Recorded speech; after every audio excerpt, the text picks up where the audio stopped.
정진석 실장님께 몇 가지만 좀 여쭐게요. 그 명태균 씨하고 통화한 적 있으세요? 없습니다. 만난 적 있으십니까? 없습니다. 들어본 적은 있으신가요? 신문에서 많이 보고 있습니다. 신문에서 말고 이 사건 터지기 전에는 들어본 적 없으십니까? 전혀 몰랐습니다. 전혀 모르신다? 그렇습니다. 알겠습니다. PPT 띄워주시죠. 오늘자 대통령의 국정 지지도입니다. 결국은 이런 날이 오고야 말았어요. 19%가 나왔고 17%가 나왔습니다. 비서실장으로서 어떤 답변 주시겠습니까?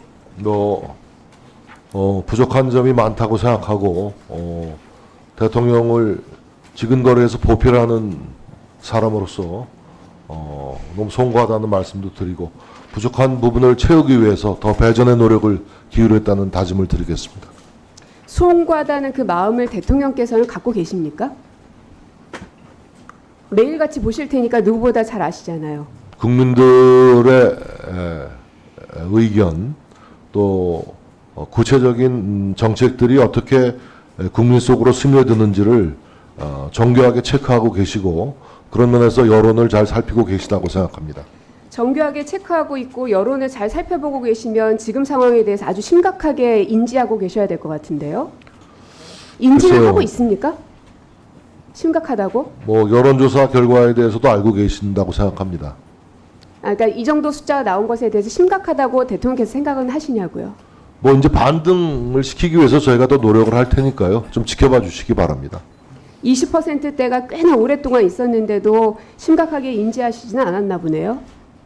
높은 지지도가 물론 아니겠습니다만 다른 나라의 경우에도 서방 국가를 보더라도 직전에 기시다 총리도 계속 15%, 13% 내외였고 유럽의 정상들도 20%를 넘기는 정상들이 많지 않습니다, 사실. 네. 부디 그러나 높은 지지도가 아니기 때문에 저희들이 심기일전에서 더 노력하겠다는 말씀드리겠습니다. 좀 말을 들으십시오. 들어주세요. 제 질문을. 부디 대통령께서는 방금 실장님이 말씀하신 그 정도의 인식은 아니시기를 바랍니다. 국민들이 이런 여론조사의 숫자를 보내고 있는 것은 꽤나 오래됐거든요. 근데도 이 빨간불을 대통령께서 아직도 모르신다고 생각하고 싶지 않아요. 저는 실장님께서 잘못 답변하신 거로 믿겠습니다. 그리고 갑자기 정치인이 돼서 좀 미숙한 부분들이 있으시다. 이런 말씀도 아까부터 계속 하셨고 또 공관위에서 나한테 이거 들고 왔길래 라고 대통령께서는 답변하셨는데 그러니까 녹취록에서 말씀하셨는데 대통령실은 보고를 받은 적이 없다라고 대응을 하셨어요. 저는 이거 보면서 무슨 생각 들었냐면 야 대통령님 너무 안 되셨다.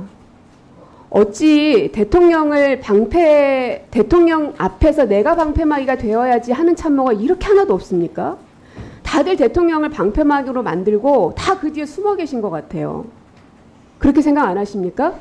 대통령의 말을 이렇게 바보로 만들어요? 글쎄요, 잘 무슨 뜻인지 모르겠습니다. 대통령은 공관위에서 들고 왔다고 했는데 대통령실에서는 공천 관련 보고받은 바 없다고 답변을 주셨잖아요. 상반된 답변 아니에요? 저는 그렇게 알고 있습니다. 제가 아는 대로 답변을 드린 뭐가 겁니다. 맞는 겁니까? 대통령 말이 맞는 겁니까? 대통령실 말이 맞는 겁니까? 저희가 뭘 따라가야 돼요? 공천관리 책임을 졌던 윤상현 의원이 그렇게 밝히고 있지 않습니까? 대통령에게 보고드린 바 없고 지시를 받은 바도 알겠습니다. 없다. 그러면 저희는 이제부터 대통령의 말은 거짓말이고 대통령실의 말을 참으로 알아듣고 하겠습니다. 그럼 되는 거죠? 그건 의원님의 선택에 달린 문제겠죠. 이래서 대통령님이 안 됐다는 겁니다. 신용환 씨에게 묻겠습니다. 네. 명태균 씨가 82건의 여론조사를 했다고 합니다. 그런데 그 가운데서 신용환 증인께서 직접 여론조사 보고서를 확인한 게 있다고 들었는데 그게 어떤 거죠? 네, 있습니다.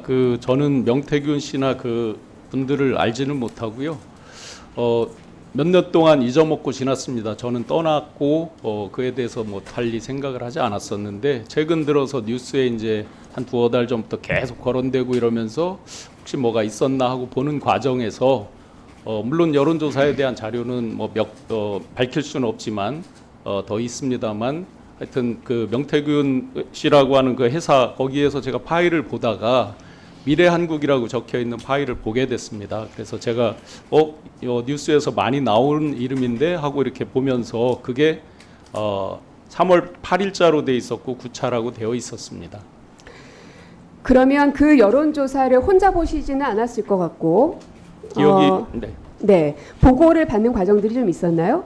보통은 국내 제가 이제 아침에 전략 조정 회의라는 걸 들어가고 저녁에는 일일 상황 점검 회의라는 걸 들어가는데요. 뭐 양쪽 회의가 이제 구성원이 비슷하기도 하고 어떤 분은 바쁘시면 못 와서 차상위 분이 오시기도 하고 그래서 구성원은 계속 바뀌어 있었습니다만 국내 유수의 여론조사 기관에서 와서 직접 어떤 그런 여론조사 내용을 설명한 적도 있고 그다음에 뭐 예를 들어 의미 있는 날 한 달 전이라든지 D-30 때는 저희는 뭐 출처는 알지 못합니다만 어떤 그 페이퍼를 보고 한 것도 있고 그랬습니다.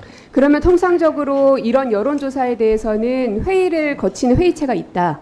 아니요, 그 여론조사 회의체는 저는 모릅니다. 그건 모르고 보통은 아침에 07시에 선대 본부장님들 회의를 하고 그 다음에 저희가 이제 실무 각 파트에 실무 책임자분들이 모여서 전략 조정 회의를 하는데 네. 그때 예를 들어서 어디가 급격하게 이렇게 빠진다. 그러니까 예를 들어서 A라는 지역을 가기로 했던 것을 B 지역으로 그럼 바꾸자 하면 이제 일정 담당분이 또 바빠지시고 저희 네, 그러면 전략조정회의에서 여론조사가 됐든 혹은 동향이 됐든 언론 기사가 됐든 이런 것들을 종합적으로 보면서 판단하신다는 뭐 거죠? 그런 말씀이나 또는 뭐 그 전략조정회의는 누가 참석합니까?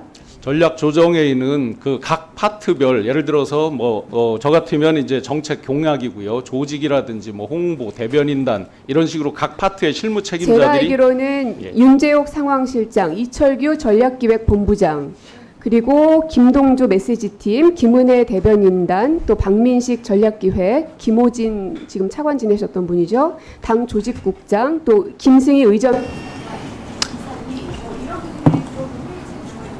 근데 그 부분은 당에서 나눠졌던 회의체 그 도표가 있기 때문에 거기에 실무 책임자들이 오시는 거고요. 당연히 아까 말씀드린 대로 항상 저는 한 95%쯤 참석을 했고요. 다른 분들은 바뀌기도 하고 윤재옥 실장님이나 이철규 의원님은 선대본 회의 마치고 와서 이제 이해를 주재하시는데 이철규 의원님은 오실 때도 있고 안 오실 때도 많이 있었고 주로 메인 주제는 윤재옥 실장님이 많이 하시긴 했습니다.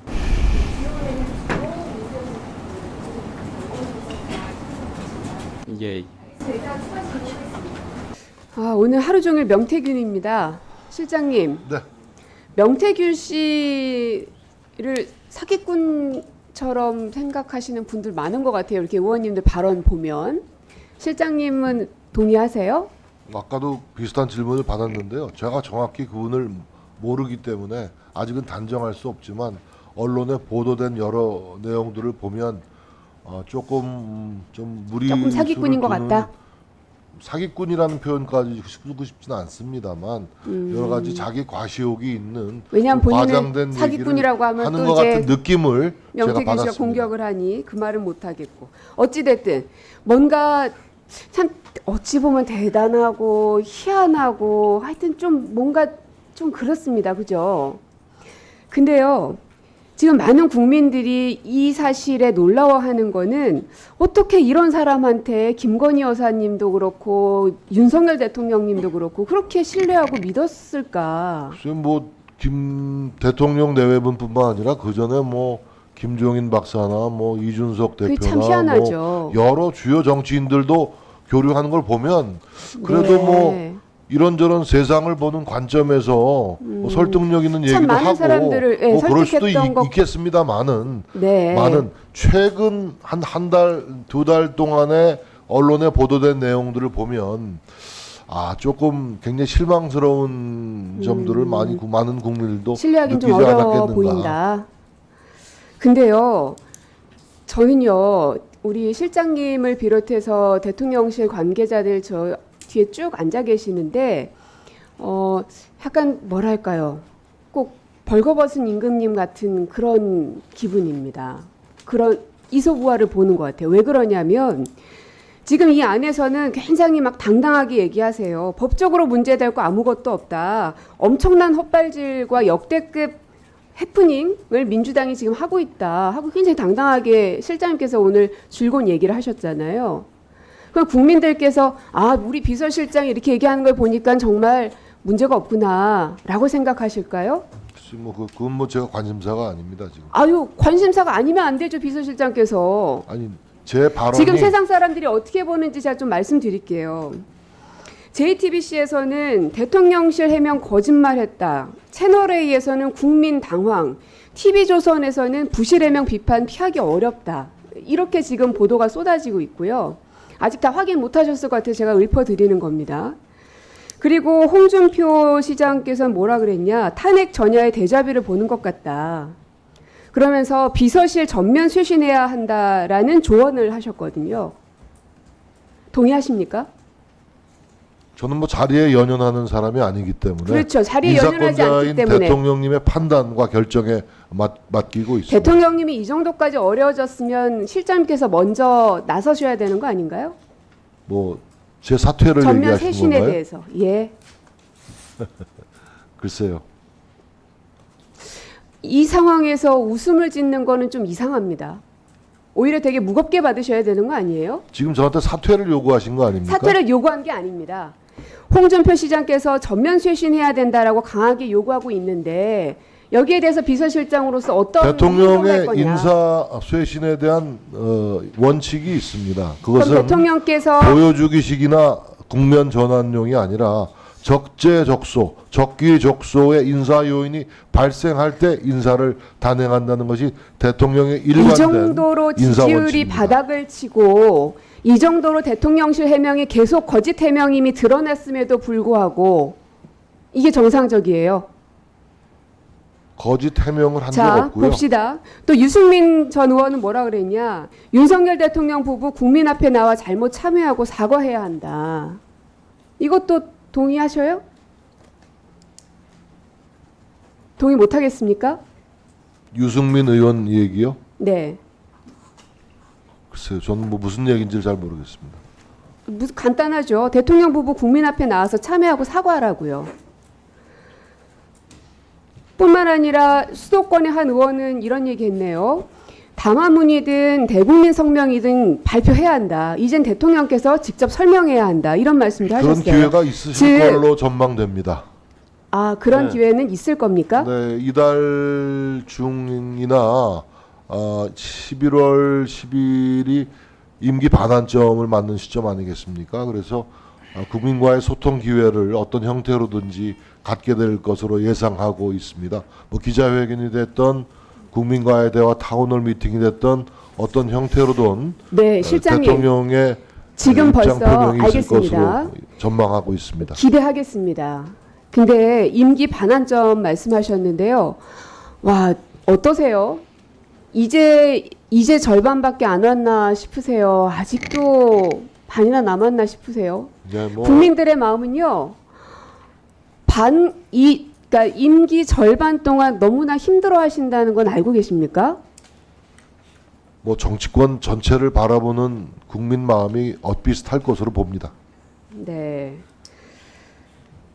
그래요. 그러면 대통령께서 대국민 발표가 혹은 뭐 국민과의 대화든 어떤 형식이든 있을 거라고 말씀하셨으니 기대하겠습니다.